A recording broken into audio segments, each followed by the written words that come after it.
नमस्कार, मैं हूं रत्ना और आप देख रहे हैं सी न्यूज भारत। वक्त हो चुका है उत्तर प्रदेश बुलेटिन का। इस बुलेटिन में हम बात करेंगे सबसे पहले बलिया की, जहां बता दें बलिया में विगत 70 दिनों से बलिया जनपद के रेवती हाल्ट स्टेशन को संपूर्ण स्टेशन बनाने के लिए चल रहे धरना प्रदर्शन में शनिवार को बलिया जनपद के कुसौरा निवासी प्रमुख समाज सेवी योगेश्वर सिंह रेवती रेलवे स्टेशन पर पहुंचे। बलिया में विगत 70 दिनों से बलिया जनपद के रेवती हाल्ट स्टेशन को संपूर्ण स्टेशन बनाने के लिए चल रहे धरना प्रदर्शन में शनिवार को बलिया जनपद के कुसौरा निवासी प्रमुख समाज सेवी योगेश्वर सिंह रेवती रेलवे स्टेशन पर पहुंचे, जहां उन्होंने कहा कि रेवती स्टेशन बहाल करने के लिए तन मन धन से उनका सहयोग रहेगा। उन्होंने आंदोलनकारी के समर्थन में अपनी बात रखते हुए कहा कि बलिया जनपद और रेवती क्षेत्र क्रांतिकारियों की धरती है। प्रदर्शनकारियों की मांग उचित है। भारत सरकार के रेल मंत्री अश्विनी वैष्णव सहित अन्य संबंधित अधिकारियों से वार्ता हो चुकी है। बहुत जल्द रेवती रेलवे स्टेशन बहाल होगा। उल्लेखनीय है कि 70वें दिन भूख हड़ताल करके पिछले 2 दिनों से आमरण अनशन पर महावीर तिवारी बैठ गए हैं। आंदोलनकारियों ने रेवती हाल्ट स्टेशन को संपूर्ण स्टेशन बनाने के लिए संकल्प ले लिया गया है।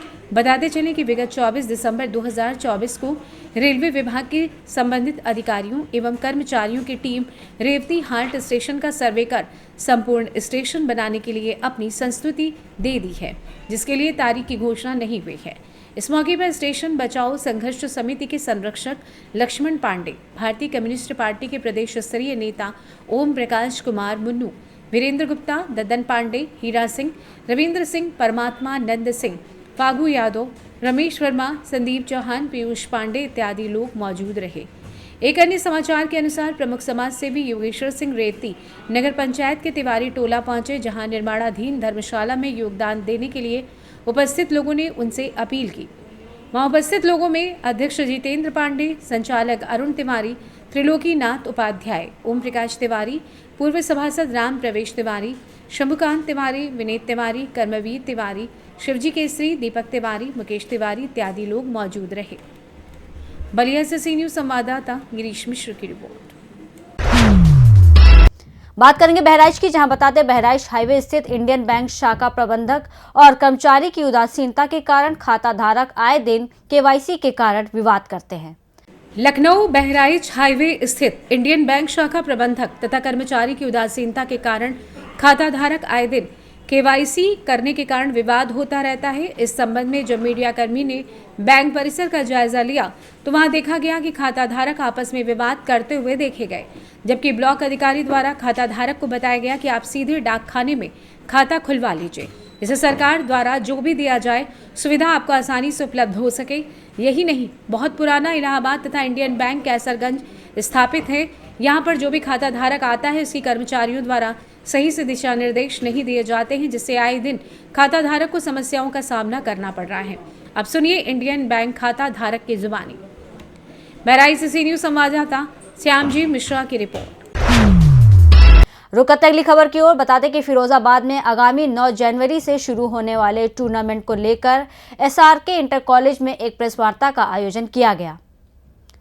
आज दिनांक 28 दिसंबर 2024 को आगामी 9 जनवरी से शुरू होने वाले टूर्नामेंट को लेकर एसआरके इंटर कॉलेज में एक प्रेस वार्ता का आयोजन किया गया, जिसमें अनिल लहरी, मुकेश कुमार के द्वारा मीडिया को अवगत कराते हुए बताया गया कि स्वर्गीय सतीश प्रकाश मित्तल, एफएम एवं Kailash Agarwal, Sukhrani Bhatnagar kids corner school, Malti Devi Gupta imperial की स्मृति में all India software cricket championship महिला एवं पुरुष 9 जनवरी से 12 जनवरी तक एसआरके इंटर कॉलेज फिरोजाबाद में टूर्नामेंट का आयोजन किया जा रहा है। ये टूर्नामेंट एक यादगार टूर्नामेंट होगा, जिसमें महिलाएं और पुरुष दोनों ही हिस्सा ले सकेंगे। इसके साथ साथ अनिल लहरी ने यह भी कहा कि जिला बाल शक्ति बेयर क्रिकेट एसोसिएशन फिरोजाबाद के द्वारा प्रेस वार्ता का आयोजन किया जा रहा है। आइए जानते हैं अनिल लहरी और मुकेश कुमार ने और क्या कुछ कहा। प्रेस वार्ता रखी गई है, किस संदर्भ में रखी? देखिए, ये जिला सॉफ्टबॉल क्रिकेट एसोसिएशन फिरोजाबाद के द्वारा आज प्रेस वार्ता रखी गई है। हम 9 जनवरी से 12 जनवरी तक एसआरके पीजी कॉलेज पर एक softball cricket all India tournament का आयोजन करने जा रहे हैं और इस टूर्नामेंट में विजेता ट्रॉफी जो रखी गई है वो स्वर्गीय सतीश चंद्र जी मित्तल और कैलाश अग्रवाल की स्मृति में और सुखरानी भटनागर और मालती देवी गुप्ता इंपीरियल ग्रुप के द्वारा प्रदत्त हैं। ये उपविजेता ट्रॉफियाँ रखी गई हैं। और इस टूर्नामेंट को नाम दिया गया है स्वर्गीय सतीश प्रकाश मित्तल, कैलाश अग्रवाल, सुग्रानी भटनागर, मालती देवी गुप्ता की स्मृति में ये टूर्नामेंट खेला जाएगा। इस टूर्नामेंट में सर्वश्रेष्ठ पुरस्कार भी रखे गए हैं लोगों के द्वारा, जिसमें महिलाओं में सर्वश्रेष्ठ पुरस्कार मैन ऑफ द सीरीज का अशोक मित्तल चंचल के द्वारा की स्मृति में अभिषेक मित्तल चंचल द्वारा प्रदत्त है। और जबकि सर्वश्रेष्ठ ऑलराउंडर का पुरस्कार राजेंद्र प्रसाद जी गुप्ता, चेयरमैन शमशाबाद, उनकी स्मृति में अमोल गुप्ता, अमीर गुप्ता, इंपीरियल द्वारा प्रदत्त है। वुमेन ऑफ द सीरीज का इसमें पुरस्कार है वो स्वर्गीय बताई चुका। और सर्वश्रेष्ठ ऑलराउंडर का पुरस्कार है वो कुसुम कुलश्रेष्ठ की स्मृति में राकेश कुलश्रेष्ठ द्वारा रॉयल पब्लिसिटी के द्वारा प्रदत्त है। सर्वश्रेष्ठ बॉलर का महिला में पुरस्कार श्याम बाबू अग्रवाल, प्रतीक बंसल द्वारा प्रदत्त है। पुरुषों में मैन ऑफ द सीरीज का पुरस्कार सर्वेलाल कॉन्वेंट स्कूल के कामरान खान के द्वारा प्रदत्त है। बेस्ट बैट्समैन का पुरस्कार NC बंसल, निखिल बंसल, दीपक बंसल, RK कॉलेज द्वारा प्रदत्त है। बेस्ट ऑलराउंडर का पुरस्कार अंकुर अग्रवाल, अंकित अग्रवाल, कमलेश ऑटो व्हील्स द्वारा प्रदत्त है। और बेस्ट बॉलर का इसमें जो पुरस्कार है वो नगद का स्वर्गीय प्रकाश चंद्र चतुर्वेदी की स्मृति में राजेश चतुर्वेदी एड बुके द्वारा प्रदत्त है। फिरोजाबाद से सीनियर संवाददाता सनीश कुमार गुप्ता की रिपोर्ट। रुक करते अगली खबर की ओर। बता दें, गोंडा में डीएम ने की बेसिक शिक्षा विभाग से संबंधित टास्क फोर्स की समीक्षा बैठक। 27 दिसंबर 2024 कलेक्ट्रेट सभागार में जिलाधिकारी नेहा शर्मा ने बेसिक शिक्षा विभाग के अधिकारियों और खंड शिक्षा अधिकारियों के साथ जिला टास्क फोर्स समिति की बैठक की। बैठक के दौरान उन्होंने लापरवाह अधिकारियों को चेतावनी देते हुए सख्त निर्देश दिए कि विभाग के सभी 19 पैरामीटर पर समय से कार्यों का संपादन कराया जाए।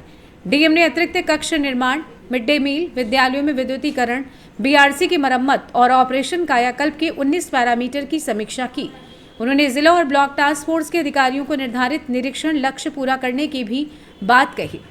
जिलाधिकारी ने कहा कि निपुण भारत मिशन में प्रदर्शन के अनुसार खंड शिक्षा अधिकारियों की सूची बनाई जाए ताकि जिम्मेदारी तय की जा सके। इसके अलावा कार्यदायी संस्था को निर्देश दिया गया कि विद्यालयों का निर्माण जल्द से जल्द पूरा किया जाए और गुणवत्ता से समझौता न किया जाए।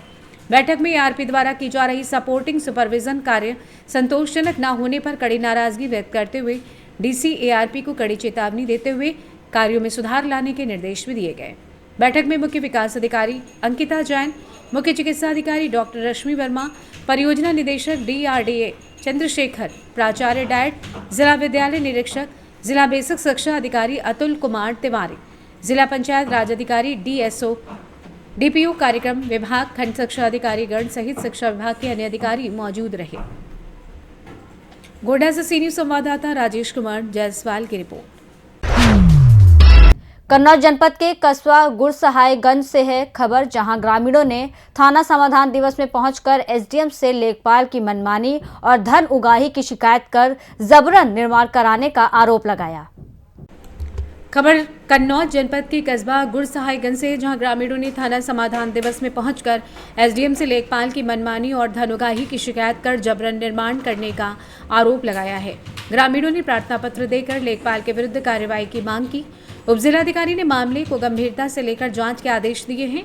शनिवार को कोतवाली परिसर में आयोजित समाधान दिवस पर नगर के मोहल्ला गांधी नगर निवासी याद मोहम्मद पुत्र होश मोहम्मद ने उपजिलाधिकारी को दिए गए शिकायती पत्र में कहा है कि मुरादगंज GT रोड मजपुरवा स्थित गाटा संख्या 417 रकबा 48 डेसिमल भूमि है। बताया कि क्षेत्रीय लेखपाल द्वारा 10 डेसिमल भूमि पर धन उगाही कर जबरन निर्माण कार्य कराया जा रहा है। जब खातेदार पैमाइश व अवैध निर्माण को रुकवाने के लिए लेखपाल के पास गए तो उसने कोई कार्रवाई नहीं की। उपजिलाधिकारी छिबरामऊ माकांत तिवारी ने मामले को गंभीरता से लेते हुए जांच कर कार्रवाई के निर्देश दिए हैं। क्या नाम है आपका? याद मोहम्मद। कहाँ रहते हैं? हम गांधीनगर गुरसाइगंज में रहते हैं। क्या मामला है, कोतवाली आना पड़ा? कोतवाली आना क्या, हमारा जगह प्लाट पड़े हुए हैं। किस जगह? मुरादगंज GT रोड पे स्थित जी, गाटा संख्या 417 में, जिसमें हम और हमारे साथ 5-6 और साझेदार हैं जी। लेखपाल महोदय ने उसमें से 10 डिसमिल ऐसे लोगों को ज़मीन बेच दी और निर्माण कार्य करा रहे हैं, ना नपवा रहे हैं हमारे प्लाट को, और उन लोगों का ना तो कोई उसमें हिस्सा है और ना कोई कागज है उनके पास। बहुत बड़ा एक आप आरोप लगा रहे हैं लेखपाल पर कि लेखपाल ने बेच दिए सर, पैसे लिए 5-5 लाख रुपए। 5-5 लाख रुपए। लाख रुपए लिए, 15 दिन से मैं भटक रहा था कि बीमारी की हालत में तो मुझे आना पड़ा। आपने कोई बातचीत की लेखपाल से? लेखपाल से 15 दिन से कह रहे हैं कि इस कार्य को रुकवाओ और पहले पैमाइश कराओ जी। लेकिन लेखपाल साहब पैसा ले चुके हैं, इसलिए वो आज आप किसे एप्लीकेशन प्रार्थना पत्र इससे देने? पहले मैं पोर्टल पर भी डाल चुका हूँ। जी 15 दिन से लेखपाल महोदय के तीर दौड़ रहा हूँ। जी। कल मैं तहसीलदार महोदय के पास भी गया था, लेकिन मैं समझ में नहीं आ रहा है कि सिस्टम क्या कर रहा है। कतई सुनवाई नहीं और बिल्कुल आंखों में धूल झोंक रहे हैं। मैं तो ये समझ रहा हूँ कि योगी सरकार में तो बिल्कुल भूमाफियाओं को तो बिल्कुल दफन कर दिया गया है, लेकिन कहाँ है पूरे सिस्टम को मालूम है। आप 15 एक दिन तरह से भटक रहे से हैं। भूमाफिया बता रहे हैं, किस आधार पर भूमाफिया? अरे भूमाफिया इस आधार पे बता रहे हैं कि किसी की जमीन को मेन रोड पे घेर लेना जी। बिना किसी आधार के, बिना किसी डॉक्यूमेंट्स के, एक लेखपाल की दम पे। मुझे लग रहा है लेखपाल नहीं है, राष्ट्रपति हैं क्या है? और अपने आप को कहते हैं कि मैं भाजपा का आदमी हूँ, नेताओं का हमारे सर पे हाथ है और मैं यहाँ आया हूँ इसलिए हूँ कि मुस्लिम गांव है, इसको लूट लूँ। नहीं तो ये तो गुरसाहेगंज के शायद लेखपाल हैं, वहाँ भी नहीं, इनको जानबूझकर डुंडवा और मचपुरवा का गांव दिया गया कि मुस्लिम गांव है, यहाँ पे जितनी ज़मीनें लूटना हो लूट लो, जितने गरीबों को उत्पीड़न करना हो कर लो। ये मामला हम योगी सरकार के पास जाएंगे, योगी जी के पास जाएंगे कि क्या सबका विकास और सबका विश्वास यही है। इस तरीके की शिकायतें पहले भी हैं और पूरा गांव इतना उत्पीड़ित है लेखपाल के विरुद्ध, लेकिन इनके खिलाफ कोई सुनता ही नहीं है। इनके खिलाफ बहुत सी शिकायतें हैं, कोई सुन नहीं रहा है और ये सीधी मतलब जो है ज़मीनें बेच रहे हैं और अवैध वसूली कर रहे हैं और किसी तरीके से कोई इनके ऊपर अंकुश नहीं है। मैं इस मामले में जो है योगी जी के पास जाऊँगा। ठीक। कन्नौज से सी न्यूज़ संवाददाता अंशु की रिपोर्ट। फिलहाल इस बुलेटिन में बस इतना ही। देश और दुनिया की तमाम बड़ी खबरों के लिए देखते रहिए सी न्यूज़ भारत।